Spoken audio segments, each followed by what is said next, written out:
Bismillahirrahmanirrahim. Assalamualaikum warahmatullahi wabarakatuh.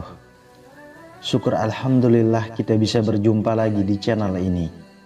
Sholawat dan salam selalu dan tetap tercurahkan kepada junjungan kita Nabi besar Muhammad sallallahu alaihi wasallam.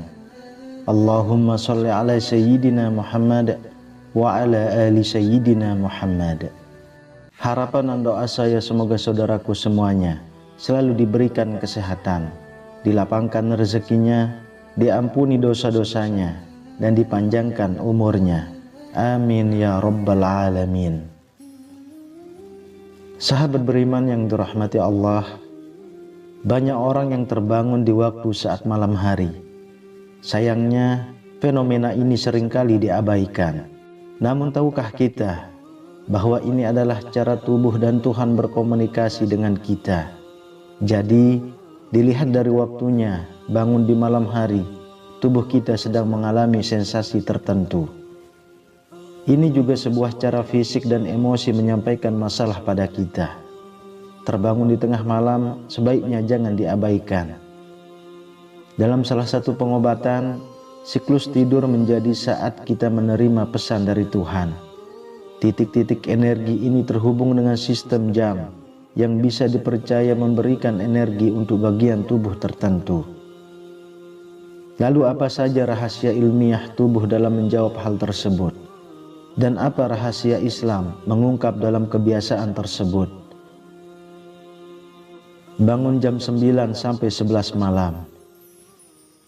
Jika kita kesulitan tidur di antara pukul 9 sampai 11 malam, itu adalah pertanda stres. Ini adalah jam tidur bagi kebanyakan orang. Jika merasa sulit tidur, tandanya sahabat sedang stres dan khawatir. Sholat hajat bisa jadi solusi untuk masalah ini.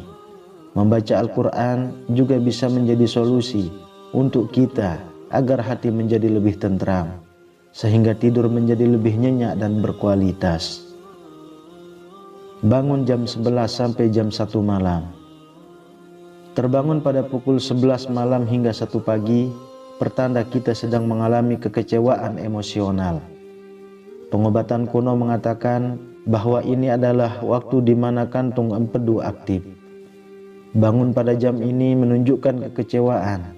Cobalah untuk tenang dan memaafkan diri kita sendiri, maka itu akan membantu. Bangun jam 1 sampai 3 pagi. Bangun antara pukul 1 hingga 3 pagi menunjukkan kemarahan, titik energi terhubung dengan hati. Bangun pada jam ini menunjukkan bahwa Anda sedang marah dan memiliki energi yang berlebihan. Cobalah minum air dingin dan meditasi agar bisa tidur kembali. Bangun jam 3 sampai jam 5 pagi. Jika kita terbangun pukul 3 hingga 5 pagi, tandanya Tuhan sedang berusaha berbicara pada kita. Jam ini menunjukkan bagian paru-paru dan kesedihan. Jika terbangun di jam ini, maka dipercaya Tuhan membimbing kita untuk menjadi lebih baik. Itulah mengapa saat sepertiga malam adalah waktu yang paling tepat untuk bercengkrama dengan Allah. Pada waktu sepertiga malam, ketika orang-orang yang masih terlelap dan menarik kembali selimutnya, rahmat Allah turun. Allah akan mengabulkan seluruh doa-doa kita, baik berupa doa yang langsung dikabulkan ataupun diganti dengan hal yang lebih baik menurut Allah. Lalu cobalah bernapas perlahan dan berdoa agar bisa kembali tidur hingga azan subuh berkumandang. Siklus bangun tidur terakhir adalah pukul 5 sampai 7 pagi. Jika kita bangun di jam ini, dipercaya kita sedang memiliki emosi yang tertahan. Dari segi ilmiah, ini pertanda Anda mengalami masalah di usus besar. Namun bisa diatasi dengan meregangkan otot atau pergi ke toilet. Namun tidak baik bagi seorang muslim bangun pada jam setelah subuh atau setelah subuh tidur kembali, karena tidak baik untuk kesehatan dan rezeki. Dalam riwayat sahabat Ibnu Abbas, sebagaimana yang diriwayatkan Imam Tabrani, disebutkan bahwa Nabi Shallallahu Alaihi Wasallam bersabda, ketika kalian sudah selesai melakukan sholat subuh, janganlah mementingkan tidur yang menjadi penyebab hilangnya rezekimu.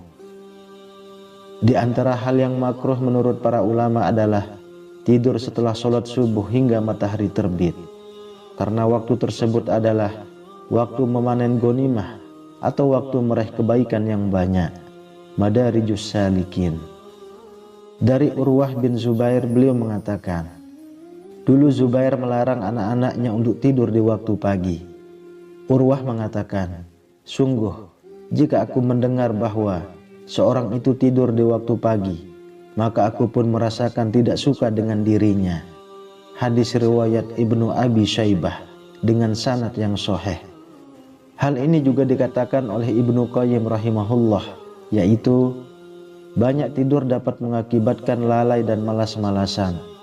Banyak tidur ada yang termasuk dilarang, dan ada pula yang dapat menimbulkan bahaya bagi badan. Tidur pagi juga menyebabkan berbagai penyakit badan, di antaranya adalah melemahkan syahwat. Za'adul Ma'ad. Sahabat beriman yang dirahmati Allah, beginilah cara Allah menyampaikan taufik dan hidayah kepada umatnya. Ada kalanya kita tak perlu langsung duduk, pergi ke kamar mandi, mengambil minum, atau malah tidur lagi. Tetaplah dalam kondisi tertidur sambil membaca zikir yang diamalkan oleh Rasulullah. Zikir seperti apakah itu?